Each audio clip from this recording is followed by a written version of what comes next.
This is a view of the screen of the Clover Station 2.0. I am going to show the use of the menu, the receipts, categories, modifiers in a few different pieces.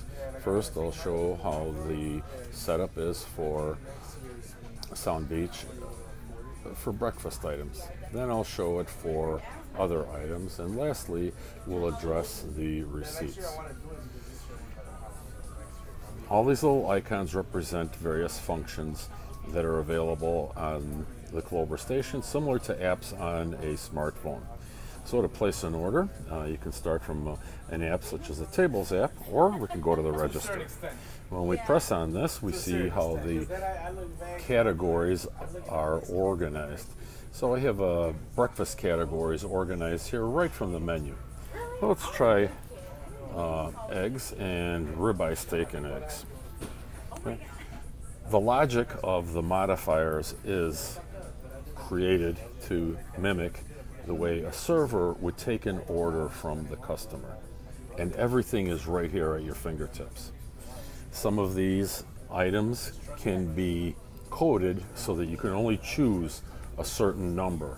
Others can be left open. It is totally customizable depending on the restaurateur's needs. So right now I'm going to choose my eggs. And then how would you like your steak? Okay, the eggs come with toast, and I'm going to choose Texas toast.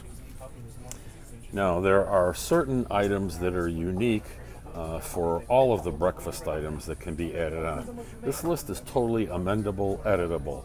The prices, the names, the items, everything can be totally amended. Each individual item can have its own set. Whatever is easiest or most appropriate for your restaurant. Then there is another set of breakfast extras.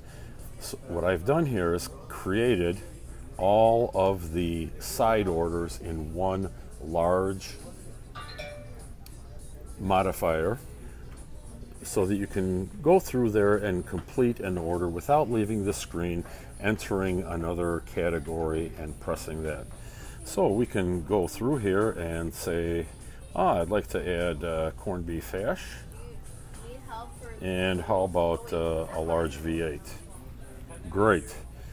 It completes the order, and we went through everything that a customer usually orders here. Anything that might be modified that comes up that wasn't thought of previously can always be added in here in a custom modifier.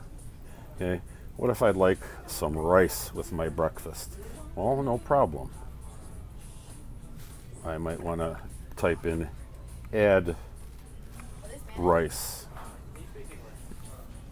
Not usually asked for in breakfast, but if that's what you're willing to do for your customer, something like that is very easily done. So we go through and order a few different items. This item comes with two choices, lettuce or tomato or fresh fruit salad. Let's try that. It also has, for an upcharge, juice and coffee or tea.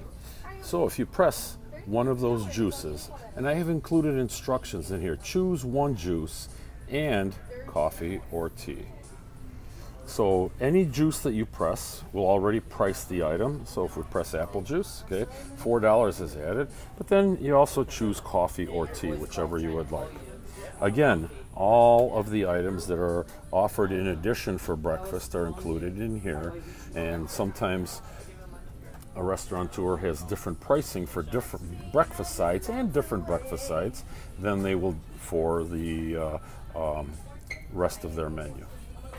So we press done. Okay, now once we have added these items, I forgot, I'd like to order another side. I'd like to get a muffin. All right, so now we go into this area here and we'll press muffins. Now, there's a little bit of a difference in coding here, okay? What if somebody wants to order 2 muffins? If you saw how the menu was arranged previously, the price was already there because you're adding specific things just for that one order, for that one person. Now we're adding this maybe for the table, maybe for the group, something that is not necessarily associated with a particular customer's order.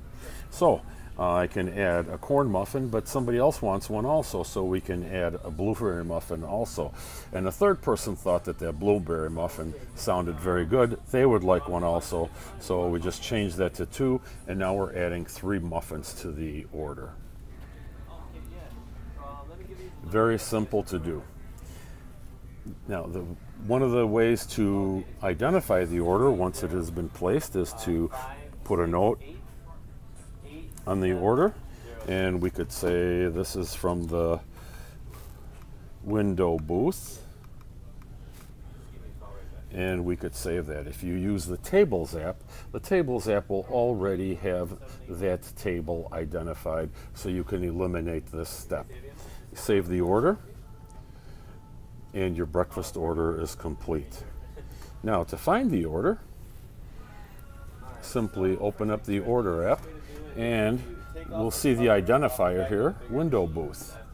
So now we can press on this line, and we have a choice to pay for the order, reopen the order to add more items, combine the order with another table, or to reissue a receipt.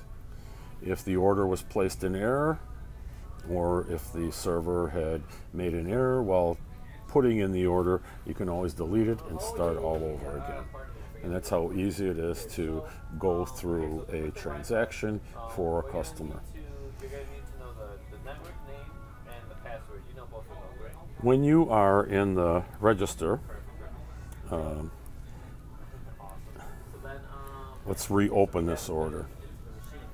Okay. Over here you have 2 buttons, Save and Pay. So if a customer wants to pay right away, you would press the Pay button. However, in a sit-down environment, you take the order, send it to the kitchen. These items can all be coded to print in the kitchen printer. I will send you examples of that later.